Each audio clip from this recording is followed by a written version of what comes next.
Hello, मैं हूं आपका अपना आर के शान और आर के शान की कहानियों में आप सभी का स्वागत है। मुझे उम्मीद है कि ये कहानियाँ आपको पसंद आती होगी। अगर वीडियो पसंद आए तो लाइक करें, कमेंट करें, शेयर करें और हाँ, मेरे चैनल को सब्सक्राइब ज़रूर करें ताकि हर वीडियो आपको सबसे पहले मिलती रहे। चलते हैं कहानी की ओर। कहानी का शीर्षक है खिलेगी कली। वही कहानियाँ जिनमें उम्मीद है, भरोसा है, यकीन है। वही कहानियाँ जो हमें प्यार करना सिखाती है और प्यार पर भरोसा करना भी सिखाती है। तो चलते हैं कहानी को।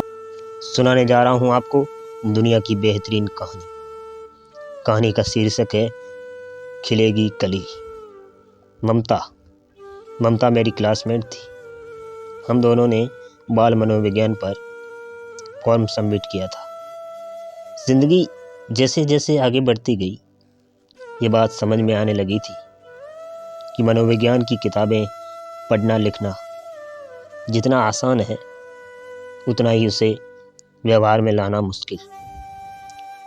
रिसर्च करने के दौरान ही ममता नौकरी तलाशने लगी थी। अखबार में एक एनजीओ का विज्ञापन देखा और उसने वहाँ अर्जी भेज दी थी।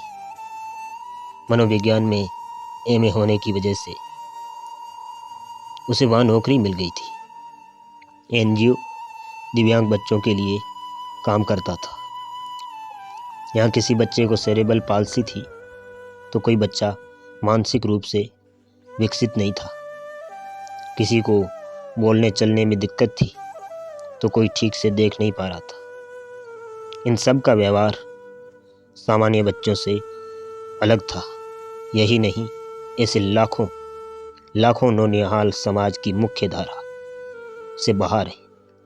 वो कुछ ऐसा करना चाहती थी जिससे वो सामान्य जीवन जी सके। एनजीओ में उसके जिनमें 5 बच्चे थे। वह उनकी केस हिस्ट्री पढ़ रही थी कि एनजीओ के अधिकारी का फ़ोन आया। उन्होंने बताया कि उसकी क्लास में शुभ नाम का एक और बच्चा आएगा।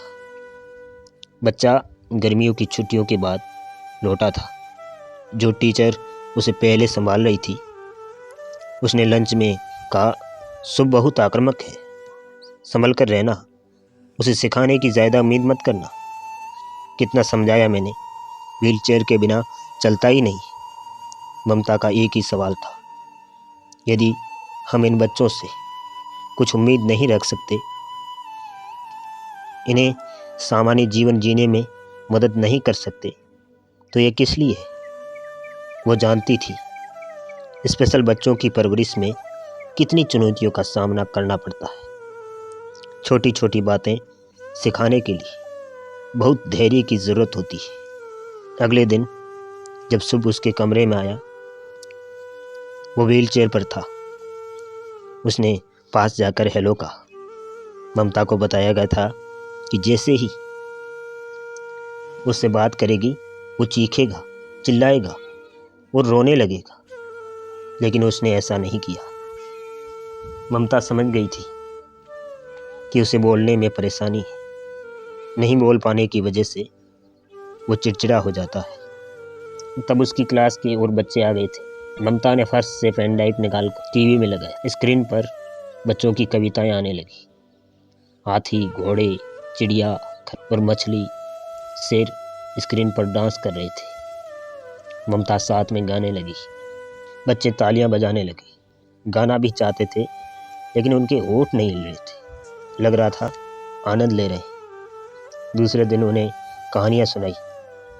ममता के लिए इतना ही काफ़ी था कि कहानियाँ और कविता सुनने के बाद उनकी आंखों में चमक आ जाती थी। एक दिन ममता उन्हें गार्डन ले गई। रंग बिरंगे फूल, चिड़िया, तितली, खरगोश देखकर बच्चे उनके आगे पीछे दौड़ने लगे। शुभ ने भी व्हीलचेयर से उठने की कोशिश की, पर उठ नहीं सका। ममता ने उसे सहारा दिया। वो थोड़ा चला, खरगोश को गोद में लिया, फिर घास पर बैठकर उसके साथ खेलने लगा। ममता के लिए ये उपलब्धि थी। वो जानती थी बच्चे जितने प्रकृति के करीब जाएंगे, उतना ही खुश रहेंगे। यह खुशी ही उन्हें अन्य बच्चों की तरह सामान्य बनाएगी। सप्ताह में एक दिन बच्चे कभी पेंटिंग करते तो कभी कलात्मक चीज़ें बनाते। यह उनकी वोकेशनल ट्रेनिंग का हिस्सा था। उनकी रचनात्मकता विभिन्न रूपों में व्यक्त होने लगी। पेंटिंग करते समय वो कुछ बोलने लगे थे। ध्यान से सुना तो पता चला कविताएं गुनगुना रहे। उनकी जिद और चिड़चिड़ाहट कम होने लगी। एक दूसरे को देखकर मुस्कुराते, बात करने की कोशिश करते। उनके चेहरे पर अलग ही खुशी नज़र आने लगी थी। आनंद आ गया। ममता को अब शुभ के लिए पूरी उम्मीद थी कि एक दिन ये कलाएं इस कली को भी खिला के रहेगी। मिलते हैं एक और कहानी के साथ। तब तक जुड़े रहें दिल से।